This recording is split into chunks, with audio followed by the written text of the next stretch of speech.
The ritual. इस कहानी में चार दोस्तों को दिखाया जाता है जो स्वीडन के घने जंगलों में हाइकिंग करने जाते हैं, लेकिन एक खूबसूरत सफर धीरे धीरे एक खौफनाक हकीकत बनने लगता है। एक अजीब डरावना क्रिएचर इन्हें एक एक करके मारने लगता है, लेकिन ये क्रिएचर कौन है, कहां से आया है और सबसे बड़ा सवाल, इनमें से कोई बच पाएगा? ये सब जानने के लिए कहानी देखनी पड़ेगी। और अगर अब तक आपने चैनल को सब्सक्राइब नहीं किया है तो जल्दी कर लो, क्योंकि ऐसी धमाकेदार कहानियां और कहीं नहीं मिलेगी। कहानी की शुरुआत 5 दोस्त लूक, फिल, डच, टॉम और रॉब से होता है, जो एक साथ ट्रिप प्लान कर रहे होते हैं। बातचीत के दौरान रॉबर्ट हाइकिंग के लिए स्वीडन जाने का बोलता है, पर किसी को भी इसका आइडिया पसंद नहीं आता। इसके बाद लूक और रॉब वाइन लेने एक शॉप में जाते हैं। तभी शॉप में 2 चोर आ जाते हैं। उन्हें देखकर लूक डर जाता है और छुप जाता है, जबकि रॉब वहीं खड़ा रहता है। चोर रॉब से उसका वॉलेट, गाड़ी और वेडिंग रिंग मांगते हैं, लेकिन रॉब अपनी वेडिंग रिंग देने से इनकार कर देता है।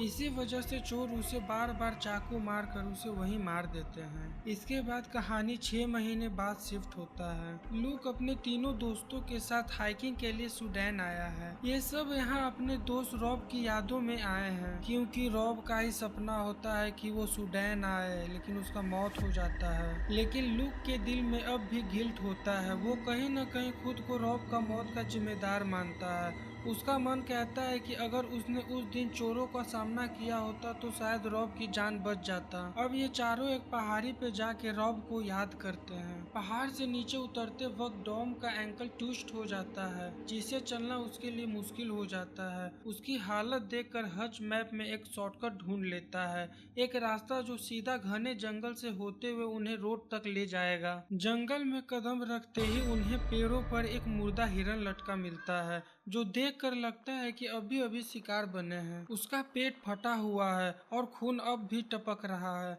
यह देखते ही सबको एहसास हो जाता है कि यहाँ कोई खतरनाक जानवर है। उन्हें यह जगह तुरंत छोड़नी होगी। लूक हैरान था, कौन सा जानवर हिरन को मारकर इतना ऊंचाई तक लटका सकता है। लेकिन बिना वक्त गवाए सब आगे बढ़ने लगते हैं। कुछ देर में ही रात होने लगती है और तेज बारिश शुरू हो जाती है। इसी बेचैनी भरे माहौल में उन्हें पेड़ों पर एक अजीब पुराने निशान दिखाई देते हैं। तभी उनके सामने एक पुरानी घर दिखाई देती है। बारिश से बचने के लिए सब अंदर जाने का फैसला करते हैं। इतने में ही लूक को जंगल से किसी जानवर का आवाज सुनाई देता है। वो सबको वार्न करता है, लेकिन सबको लगता है कि ये सिर्फ मजाक कर रहा है, इसलिए कोई उसकी बात पर ज्यादा ध्यान नहीं देता। घर के अंदर भी उन्हें वही अजीब निशान दिखाई देता है। यह देखकर हच सबको लकड़ी ढूंढने के लिए कहता है ताकि आग जला सके।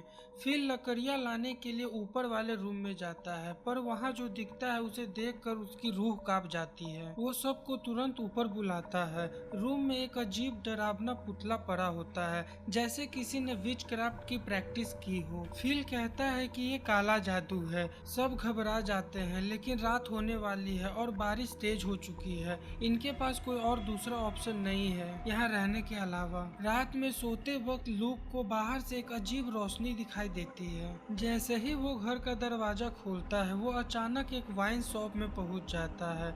यह वही जगह है जहां उसका दोस्त रॉब का मर्डर हुआ था। लूक कुछ समझता उससे पहले ही एक तेज झटका लगता है और अपनी नींद से जाग जाता है, लेकिन वो बेड पर नहीं बल्कि जंगल के बीच में पड़ा होता है। उसके सीने में एक गहरी चोट होती है, जैसे किसी ने 5 उंगलियां अंदर घुसा दिया हो। तभी घर के अंदर से चीखने की आवाजें आने लगती हैं और वो देखते हैं कि हच और डोम दोनों बुरे सपने में तड़प रहे हैं।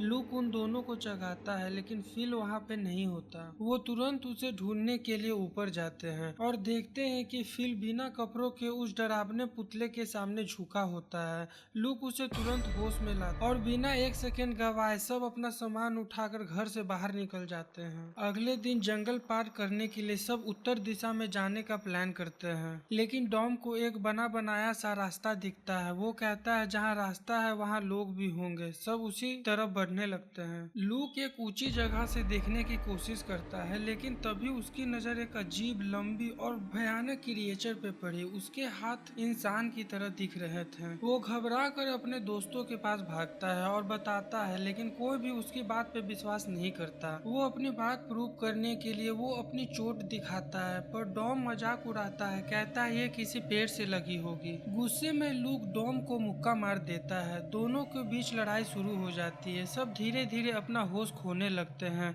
पर डच उन्हें संभालता है। इसी बीच उन्हें एक पुराना टेंट मिलता है। रात होते ही लूक को फिर से रॉब का मौत का सपना आता है, लेकिन इस बार उसे कोई डरपोक बोलता है। तभी उसकी नींद अचानक खुल जाती है और बाहर फिल के चीखने की आवाज आती है। फिल डरते हुए कहता है, मैंने देखा, वो चीज हज को उठाकर ले गई।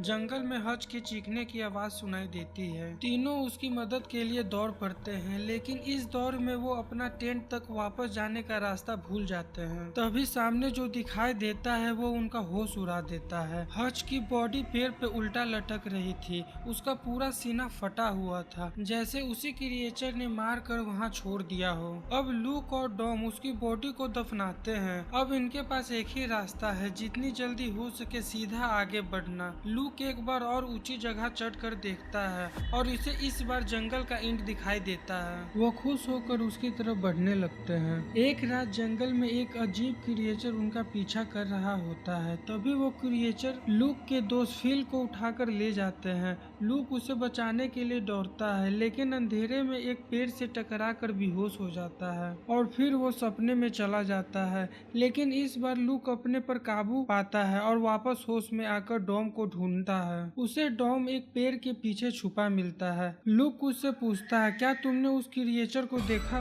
डॉम डरते हुए बोलता है, वो बहुत तेज है, मैं फिल को नहीं बचा पाया। अब दोनों आगे बढ़ते हैं और एक पेड़ पे फिल की बॉडी लटकी हुई देखते हैं। दोनों अपने आप को संभालते हुए आगे एक घर तक पहुंच जाते हैं। घर के बाहर आग लगी होती है और घर के अंदर एक ओल्ड लेडी किसी एंशियंट गॉड की पूजा कर रही होती है। तभी किसी ने दोनों के सर पर मार कर उन्हें बेहोश कर दिया। जब दोनों की आंखें खुलती हैं तो वो एक रूम में बंधे हुए होते हैं। लूक विंडो से बाहर देखता है, जहाँ कई लोग एक क्रॉस बनाकर जमीन में गाड़ रहे होते हैं। तभी वो ओल्ड लेडी आती है और लूक के सीने पर निशान देखती है और ओल्ड लेडी के सीने पर भी वैसा ही निशान दिखाया जाता है। डॉम के पास वैसा कोई निशान नहीं होता, इसलिए उसे पानी तक नहीं देते। कुछ लोग डॉम को बाहर ले जाते हैं और वो उसकी बलि देने लगते हैं। डॉम को एक पेड़ से बांध दिया जाता है और पुरानी लैंग्वेज में मंत्र उच्चारण करते हैं। तभी डॉम को अपनी वाइफ का इल्यूजन दिखता है, जो उसका चेहरा पकड़ लेती है। लेकिन यह इल्यूजन नहीं, बल्कि वही क्रिएचर होता है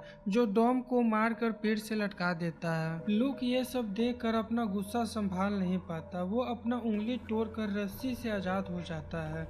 एक लड़की उसके पास आती है जो उसे बताती है कि वो क्रिएचर एक एंशियंट गॉड है, लोकी का नाजायज औलाद। हम इसकी पूजा करते हैं, तभी वो हमें जिंदा रहने देता है। हर साल बलि दी जाती है और इस साल तुम्हें चुना गया है। लूक लड़की से पूछता है, मुझे ही क्यों? लड़की कहती है, तुम्हारे अंदर सबसे ज्यादा दर्द है।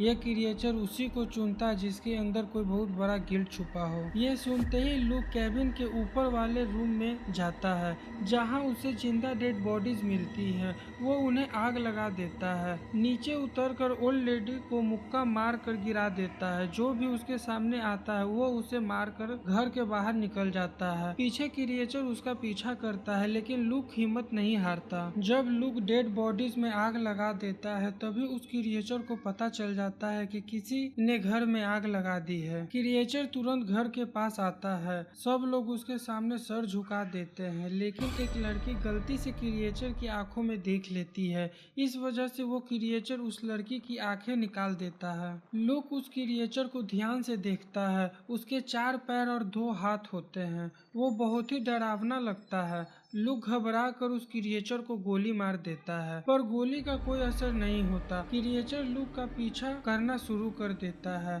उस वक्त लूक को फिर से वही सपना आता है, जिसकी वजह से क्रिएचर उसे पकड़कर जमीन पर जोर से फेंक देता है। लूक उठने की कोशिश करता है, पर क्रिएचर उसके सर को फिर से जमीन पर दे मारता है।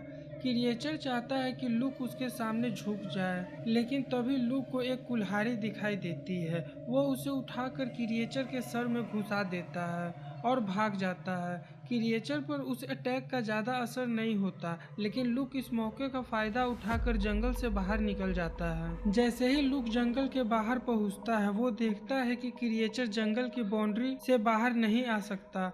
वो क्रिएचर गुस्से में जोर से दहाड़ता है। लुक भी उसे सामने से दहाड़ता है और कहता है, मैं कभी भी तेरे सामने नहीं झुकूंगा। इतना बोलते ही सुबह होने लगती है। इस जंगल और क्रिएचर के सामने से सिर्फ लुक ही जिंदा बच पाता है। थोड़ा आगे जाने पर उसे एक रोड दिखाई देती है। आखिरकार लुक सेफ जगह पे पहुंच जाता है। आपको ये कहानी कैसी लगी कमेंट में जरूर बताना, और अगली बार इससे भी ज्यादा इंटरेस्टिंग स्टोरी के साथ वापस मिलेंगे। तब तक के लिए धन्यवाद।